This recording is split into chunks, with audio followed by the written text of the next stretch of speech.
This podcast is for informational and educational purposes only and should not be construed as investment, tax, or legal advice. Any examples or frameworks discussed are general in nature and may not be suitable for all investors. All investing involves risk, including the possible loss of principal. Past experiences and planning approaches do not guarantee future results.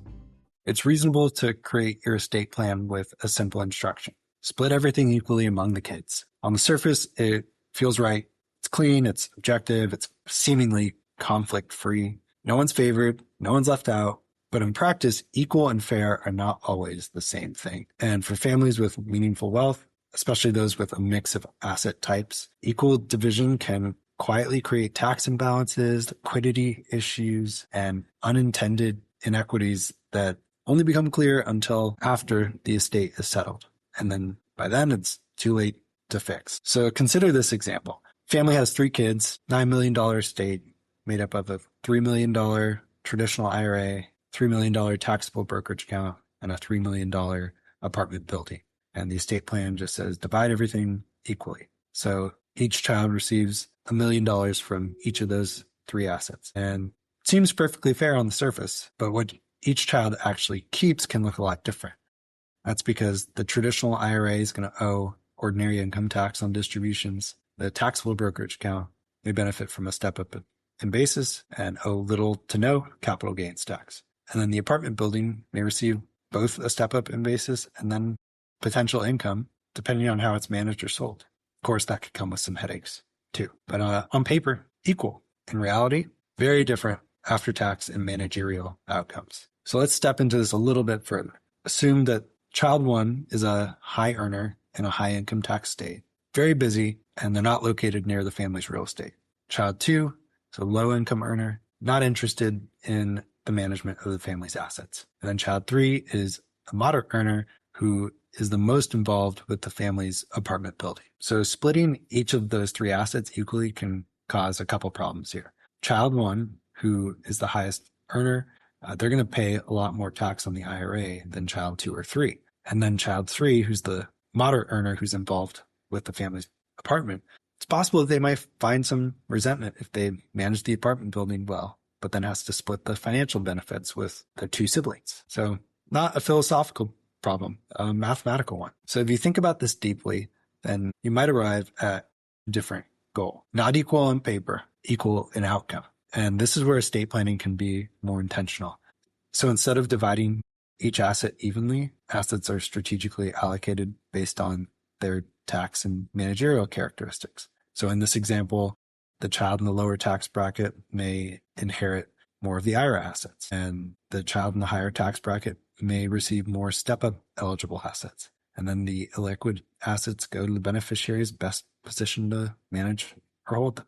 And you can use cash and liquid assets to true up the differences. So the end result's not going to look equal line by line, but it's probably going to be more significantly equitable after taxes are considered. Of course, taxes are only one layer. Real life brings a lot of additional complexity. One child's financially independent, the other's not. One's involved in managing real estate, the other has no interest. One lives in a high tax state, the other one does not. One values liquidity, another's comfortable holding long-term assets. Equal splits ignore all of this, but thoughtful plans incorporate it. So despite all those benefits, this approach can create its own risks if not handled carefully. So even if the math supports the decision, unequal asset splits can feel unequal emotionally. If beneficiaries don't understand why decisions were made, they may assume bias rather than intention. Tax efficiency shouldn't come at the cost of family harmony either.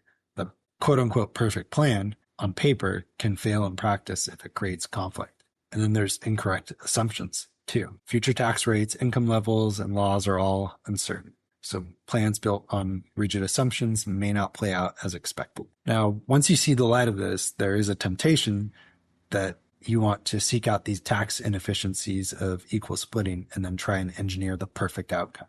Optimize everything, account for every tax variable, make it fair down to the dollar. But this is where a different kind of risk can show up, because the more precise you try to be, the more complex the process becomes. And maintaining that super balanced estate plan often requires ongoing monitoring of asset values, periodic updates, to estate documents, coordination between legal, tax, investment professionals, additional time, effort, and cost. And then even after all that, it still won't be perfect because asset values change constantly. A portfolio that looks balanced today may be meaningfully different tomorrow. And a child who's in a low tax bracket today may not be in 5 years. They may move states, change careers, sell a business, retire earlier than expected. And then tax laws, they shift periodically and sometimes in big ways. And that can alter the assumptions that the entire plan was built on. So even with the best intentions and careful planning, precision is just temporary. And then at some point, you're going to run into this realization, you cannot get this exactly right, but you can make it more thoughtful, more intentional, and you can likely improve the outcomes. But you cannot fully control tax rates, asset values, beneficiary circumstances. The future of all those is entirely in flux. So the important question here is, how much effort is worth it? I think there's a practical middle ground.